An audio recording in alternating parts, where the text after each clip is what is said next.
हुकूमत की पॉलिसियों ने मुल्क को माशी तबाही की जानिब धकेल दिया। वफाकी वजीर खजाना के दावे भी धरे रह गए।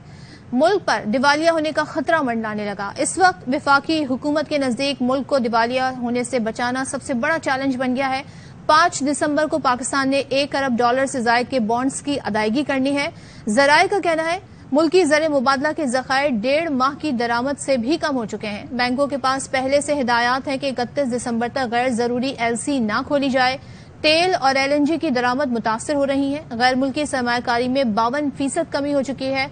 मुसलसल अदम अदायगियों के बायस स्टॉक मार्केट में साख और शेयर्स का सत्यानाश हो चुका है। स्टेट बैंक ने शरह सूद 16% कर दी है, जिसके बायस सनदी पैदावार और ज़रूरी मसनूआत की लागत बढ़ जाएगी। महंगाई में भी कमी का कोई इम्कान नहीं है। और इसी तरीके से अगर देखा जाए तो गुज़िश्ता 7 माह में आटा फी किलो 25 रुपए, पेट्रोल की भी कीमत और डीजल की कीमत भी बढ़ी है। बिजली का यूनिट बढ़कर 29 रुपए तक पहुंच गया है। और इन्हीं तमाम तर सूरत हाल में हम बात करेंगे। साबिक वजीर खजाना शौकत तरीन इस वक्त हमारे साथ हैं। शौकत तरीन साहब, बताइएगा, जिस तरीके से डिफॉल्ट की पहले बातें की जा रही थी, लेकिन अब ये सामने आ रहा है कि दिसंबर के बाद भी ये खतरा मंडला रहा है। दिसंबर तक अदायगी हो भी जाती है, जो वजीर खजाना कह रहे हैं कि कर सकते हैं, उसके बाद भी ये खतरा नहीं चल रहा। तो इन सब की ओवरऑल वजूहात क्या हैं, क्या गलत पॉलिसियां हैं? वजूहात तो सिर्फ ये है ना कि जो आपका बैरूनी जो आइए हैं वो उसके लिए पैसे नहीं है। आपने दो दिन एस्टिमेट डाला है कि $34 बिलियन चाहिए इनको। शौकत तरीन साहब, आपसे दोबारा राब्ता करेंगे। आपकी आवाज में डिस्टॉर्शन है और इस वक्त हम पाकिस्तान की माशी सूरत हाल पर बात कर रहे हैं, जिस तरह के खदशात का इजहार किया जा रहा है। और खासतौर पे सैलाब के बाद से हम ये देख रहे हैं कि पाकिस्तान के अंदर जो मुआशी मामलात हैं उसमें भी काफी ज़बोहाली है। दूसरी जानिब IMF से जो मुज़ाकरात हैं वो तातुल का शिकार हैं। IMF मिशन पाकिस्तान आएगा कि नहीं, और जो जायजे के हवाले से बात की जा रही है, जो मुतालबात हैं, उसमें भी इजाफा हो रहा है। शौकत तरीन साहब एक बार फिर हमारे साथ हैं। शौकत तरीन साहब, आप कंटिन्यू कीजिएगा। इस वक्त जो मुश्किलात हैं, जो वजारत खजाना कह रही है, क्या आपको लगता है कि उससे नबरदाज़मा हो सकेंगे? देखिए, ये इनको मैं कह रहा था $34 बिलियन जो है इनको चाहिए इस साल के लिए, और 6 बिलियन और चाहिए अपने रिजर्व बढ़ाने के लिए।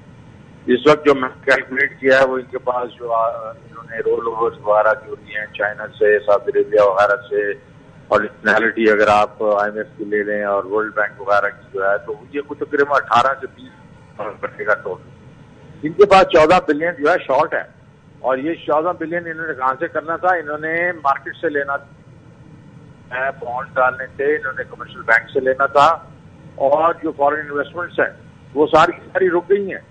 वो इन हालात में कोई भी पैसे डालने को तैयार नहीं है। तो इसलिए ये बहुत बड़ा एक हमारे लिए लम्हा है, और ये इसलिए हुआ है कि इन्होंने देखें कि आपकी जो एक्सपोर्ट्स गिरना शुरू हो गई हैं। हमारे वक्त में एक्सपोर्ट बढ़ रही थी, इनकी रेमिटेंसेज है वो गिरना शुरू हो गई हैं, हमारे वक्त में वो रेमिटेंसेज बढ़ रही थी। तो ये इनकी गलत पॉलिसियों की वजह से ये सारा कुछ हो रहा है। और इसमें सबसे बड़ा जो फैक्टर है वो है पॉलिटिकल अनसर्टेनिटी, ये पॉलिटिकल इंस्टेबिलिटी। क्यों नहीं लोग पैसा पाकिस्तान में लगाने की कोशिश कर रहे हैं? वो इसलिए नहीं लगा रहे, उनको पता है कि ये लोग जो हैं ये पता नहीं कितनी देर रहेंगे। और जब उन्होंने रिसेंट जो इलेक्शन देखे हैं, जिसके बीच में 37 इलेक्शनों में से 29 जो है वो PTI ने जीते हैं, तो उनको ये पता है कि ये तो परमानेंट नहीं है, तो वो क्यों लॉन्ग टर्म पाकिस्तान पे बैठ लेंगे? तो वो सारों ने हाथ रोक लिए हैं। तो ये मुश्किल है, इस वक्त ये मुश्किल चल रही है। तो ये बताइएगा, जैसे कि साबिक वजीर खजाना मिफ्ता इस्माइल भी आर्टिकल उन्होंने लिखा, वो बरमला कह रहे हैं कि पाकिस्तान का डिफॉल्ट रिस्क खतरनाक हद तक बढ़ गया है। ज़र मुबादला के ज़खायर 1.5 माह की दरामदी बिल्स के लिए भी नाकाफी हैं। तो अब दोस्त मुमालिक भी कर्ज देने पर तैयार नहीं है। IMF भी अभी इस मुज़ाकरात तातुल का शिकार हो गए। तो इन मामलात में आप क्या समझते हैं कि जो इक़दाम करने चाहिए वो क्यों नहीं इक़दाम उठाए जा रहे? क्या चीजें इन्हें रोक रही हैं उन्हें इक़दाम उठाने से? देखें, ये तो मुझे भी मैं शश-ओ-पंज में हूँ कि ये जो चीजें हम इनको 7 महीनों से कह रहे हैं कि वो करें, वो नहीं कर रहे। रूस से इन्होंने तेल लेना था, वो लें। 500 से 700 मिलियन डॉलर जो है हर महीने इनको उधर से फायदा होगा, और वो तकरीबन 6 से 7 बिलियन डॉलर साल का रोज से होगा।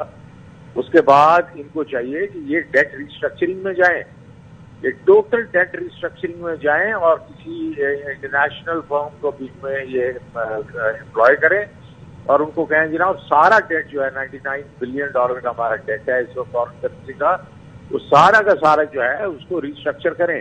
ابھی گھانا نے کیا ہے، جیسے گھانا نے ریسٹرکچرنگ شروع کی ہے تو ان کے جو ہے ان کی سی ڈی ایس بھی امپروو ہو گئی ہے، ان کی جو ریٹنگز بھی ہیں وہ بھی پازیٹیوٹی کی طرف چل پڑی ہیں. تو ہمیں بھی چاہیے کہ یہ ہم ریسٹرکچرنگ کریں، اس سے تیل لیں.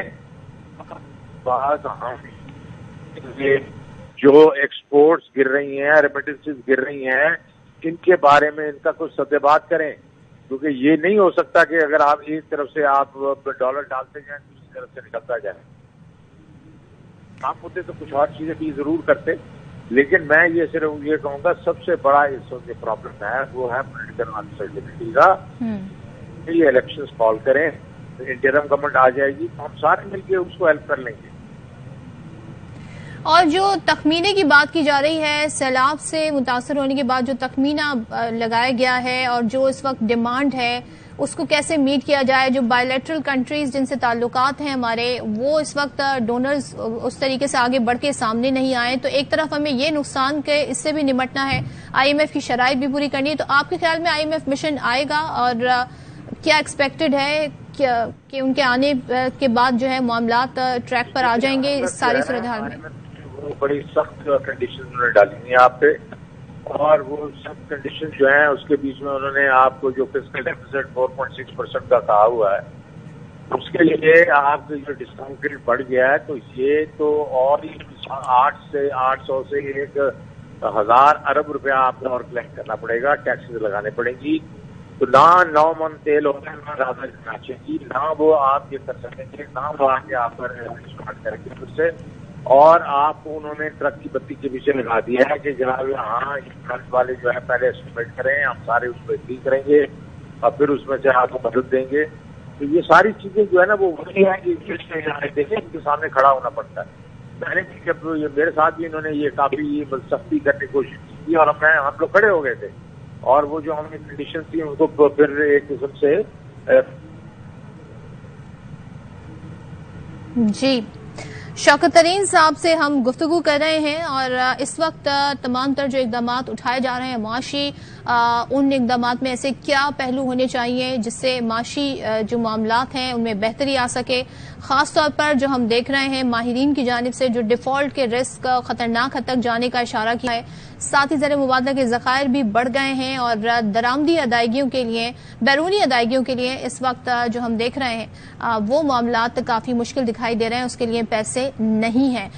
دوسری جانب جو پیٹرولیم ڈویژن ہے اس نے بھی یہ کہہ دیا ہے کہ اب جو آئل کمپنیز ہیں جہاں سے آپ آئل لیتے ہیں ان کی جانب سے بھی یہ کہا جا رہا ہے کہ یا تو پری پیمنٹ کر دی جائے انہیں یا پھر کوئی ایسا فنڈ مختص کر دیا جائے جو یہ ایک طریقے کی ایشورٹی دے سکے کہ ادائیگیاں ہوں گی. ادروائز جو آئل کمپنیز ہیں وہ بھی ابھی ہچکچاہٹ کا مظاہرہ کر رہی ہیں. تو یہ تمام تو صورتحال ایک بحرانی کیفیت طرف جا رہا ہے. اسی پر ہم بات کریں گے، ہمارے ساتھ موجود ہیں خرم شہزاد صاحب، ماہر معاشیات، ان سے بات کریں گے. خرم شہزاد صاحب، ایک عام آدمی کے لیے آسان الفاظ میں بار بار ڈیفالٹ کی بات کی جاتی ہے. مفتاح اسماعیل صاحب بھی ذکر کر رہے ہیں کہ خطرناک حد تک یہ رسک اب آگے بڑھ گیا ہے. وہ کیا عوامل ہیں جن کی وجہ سے اب ڈیفالٹ کی طرف معاملہ جاتا دکھائی دے رہا ہے اور کیسے نمٹ سکتے ہیں اس سے؟ دیکھیں، جہاں تک ڈیفالٹ کی بات ہے تو میرے خیال میں اسٹیٹ بینک نے آلریڈی یہ اناؤنس کیا ہے کہ وہ 2 تاریخ کو پیمنٹ کر رہے ہیں. تو میرے خیال میں ڈیفالٹ کی بات اب اتنا بڑا ایشو نظر نہیں آتا. ہاں، شارٹ ٹرم میں جو ہے وہ پرابلم نہیں ہے، یعنی کہ 6 مہینے سے لے کر تقریباً کوئی 1 سال تک ہمیں ڈیفینیٹلی جو ہے وہ فوریکس ڈالرز کی ارینجمنٹ کرنی ہے کہ ہماری جو اس سال کی پوری ادائیگیاں ہیں وہ کافی زیادہ ہیں. اور جہاں تک امیڈیٹ ادائیگیاں ہیں یعنی کہ 3 سے 6 مہینے کی، اس سے مجھے کوئی اتنا ایشو نظر نہیں آتا. بٹ اسٹل ہمارے پاس شاید اتنے ریزروز نہیں ہیں جتنا ہمیں جو ہے ری پیمنٹ کرنی ہے. اور ہمیں یہ دیکھنا ہے کہ ہمارے جو کنٹری کے لونز ہیں وہ زیادہ تر ہمارے جو ہے وہ ملٹی لیٹرلز ہیں اور بائی لیٹرلز ہیں، یعنی کہ ہمارے جو ہے یا تو IMF World Bank کو ہم نے جو ہے ان سے قرضے لیے ہیں یا پھر ہم نے چائنا، سعودی عربیہ اور یو اے ای سے قرضے لیے ہیں. تو ایک اس میں سولوشن یہ ہو سکتا ہے کہ ایز اے کلیکٹو فورس सारे पॉलिटिशियंस मिल के एटलीस्ट इस चीज पे एक कंसेंसस क्रिएट करें कि हमें डिफॉल्ट का सामना हो सकता है आने वाले जो है साल में, और हम इस कॉन्टेक्स्ट में ये करें कि चाइना से रिक्वेस्ट करें कि चाइना का लोन तकरीबन $100 अरब में से $30 अरब सिर्फ चाइना का हमें दिया हुआ है, जिसमें $24 अरब जो है वो लॉन्ग टर्म है और तकरीबन कोई $6-7 अरब जो है हमें अगले 2-3 साल में अदायगियां करनी है। तो इसके लिए हमें ये किया जाए कि रीस्ट्रक्चर इसको किया जाए या इसको आगे बढ़ा दिया जाए इसकी मेच्योरिटी, ताकि हमें 2-3 साल का जो है वो रूम मिले और हम इस दौरान अपने आप को बेहतर कर सकें, जिसमें इलेक्शंस भी हों, जिसमें कोई भी गवर्नमेंट आती है एक मेजॉरिटी मैंडेट के साथ, वो इसको प्रायोरिटी पे ले, क्योंकि ये डेट का जो मसला है, कर्जे का, ये सबसे बड़ा इशू है इस वक्त जो कंट्री को फेस कर रहा है। तो आप कह रहे हैं कि आप इमीडिएट अदायगियां तो होते हुए देख रहे हैं, लेकिन आपको इसके बियॉन्ड मामलात के लिए आप समझते हैं कि जरूरी है कि वो जो कर्जों की बात की जा रही है, पाकिस्तान की मईशत में एक ऐसा बूस्ट है जाहिर है जिसकी वजह से हम देखते हैं, क्योंकि हम मामलात इस नहज पे ले आते हैं कि हमें जरूरत पड़ जाती है IMF की तरफ जाना, वहां पे तातुल का शिकार हो गए मामलात। तो आपके ख्याल में ये मिशन आएगा और फिर थोड़े मामलात बेहतर होते दिखाई दे रहे हैं? जो कंडीशंस लगाई गई हैं वो क्या हैं, वो क्या मजीद मुतालबात? देखें, मुतालबात तो वही हैं, आपको पता है कि जो है बिजली की कीमतों को बढ़ाना और नए टैक्सेस लगाना, IMF के मुतालबात तो यही होते हैं। अब पॉइंट ये है कि हमारी तरफ से निगोशिएशंस कैसे की जाती हैं। प्रायोरिटी इस चीज की होनी चाहिए कि हम IMF को इबावर कराएं कि देखें हम फ्लड से गुजर रहे हैं, ग्लोबल रिसेशन चल रहा है, 4 ऐसे इवेंट हैं दुनिया में जो फर्स्ट टाइम हुए हैं। एक तो कोविड, आपको पता है पेंडेमिक हुआ है और अभी तक उसके असरात बाकी हैं, चाइना अभी भी उस तरह से नहीं निकला, दुनिया कंप्लीटली जो है कोविड से बाहर नहीं आई।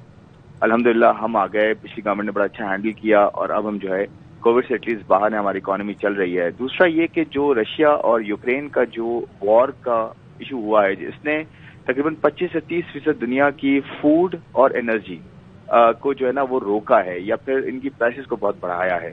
तीसरा जो बड़ा इवेंट है वो ये कि ग्लोबल रिसेशन आ गया है, ग्लोबली जो है मईशत नीचे जा रही है पूरी दुनिया की, क्योंकि शरह सूद में इजाफा हो रहा है और इसकी वजह से इन्फ्लेशन को कंट्रोल करने के लिए उस शरह सूद में इजाफा किया जा रहा है। हमारे यहाँ भी हुआ है, परसों आप देखें स्टेट बैंक ने 100 बेसिस पॉइंट मजीद बढ़ाए शरह सूद में।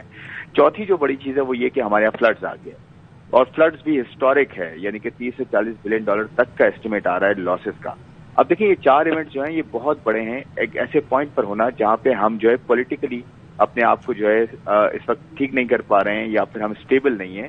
तो मेरे ख्याल में हम एक सबसे बड़ा जो इसका सोल्यूशन ये हो सकता है कि सारे पॉलिटिशियंस, सारे स्टेक होल्डर्स एक पेज पे बैठ के एटलीस्ट ये इस मुश्किल वक्त को गुजार लें। पॉलिटिक्स बाद में होती रहेगी और इलेक्शंस बाद में होते रहेंगे, आपस में जो है वो जो है जो जिसको पब्लिक वोट देगी वो आएगा, रूल करेगा, रन करेगा। मैं आपको ये बता दूं, इस वक्त कोई भी गवर्नमेंट हो, चाहे ये गवर्नमेंट हो, चाहे आप किसी और को ले आए, आपके इकोनॉमिक इश्यूज हल नहीं होने, खराब होने हैं अनटिल एंड अनलेस सब मिल बैठें और सब बात करें कि हाँ जी मुल्क को एक बहुत बड़ी जो है रिस्क का सामना है जिसमें हमारा कलेक्टिव फेलियर है। सारी गवर्नमेंट्स ने जो है कर्जे लिए हैं, सब गवर्नमेंट्स ने जो है वो कर्जे, चाहे वो मिलिट्री गवर्नमेंट हो, चाहे वो नॉन मिलिट्री गवर्नमेंट हो, पॉलिटिशियंस हो, और बरवक्त अदायगियां नहीं होने से और एक ट्रस्ट डेफिसिट होने से भी हम ये देख रहे हैं कि ये मामलात यहाँ पर भी आए। बहुत शुक्रिया, हमारे साथ खुर्रम शहजाद थे।